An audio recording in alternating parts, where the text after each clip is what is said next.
আসসালামু আলাইকুম। পাবনা জেলার বেড়া উপজেলার কৈটলা ইউনিয়নের কুটিশ্বর বটতলা। আজকে আপনাদের মাঝে এই বটতলা তুলে ধরলাম। এই বটগাছটা অনেক পুরাতন।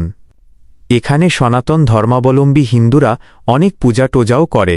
তাদের ধর্মীয় বিশ্বাসের কারণে যুগ যুগ ধরে এই স্থানটি অত্যন্ত পবিত্র হিসেবে গণ্য হয়ে আসছে। কিন্তু বিষয় হয়েছে, এখানে অনেক লোক আগে যাইতে ভয় পাইত। এই ইতিহাস বটগাছকে নিয়ে এলাকায় নানা কথা প্রচলিত আছে। অতীতে এই এলাকাটি যখন অনেক বেশি নিরিবিলি, ঝোপঝাড়ে ঘেরা আর জনমানবহীন ছিল, তখন সন্ধ্যা নামলেই চারপাশ থমথমে হয়ে উঠত। বিশাল এই পুরনো গাছের নিচে অন্ধকার নেমে এলে এক ছমছমে পরিবেশ তৈরি হতো। গ্রামীণ লোকবিশ্বাস আর পুরনো দিনের মানুষের মুখে মুখে প্রচলিত ছিল যে এই বটগাছে অলৌকিক কিছু আছে। আর এই ভয় থেকেই একসময় সাধারণ মানুষ এই পথ দিয়ে একা একা চলাচল করতে ভীষণ ভয় পেত। বিশেষ করে রাতে এই বটতলার দিকে কেউ পা বাড়াত না। সময়ের সাথে সাথে রাস্তাঘাটের উন্নয়ন হয়েছে, মানুষের আনাগোনা বেড়েছে এবং ভয়টাও কেটে গেছে।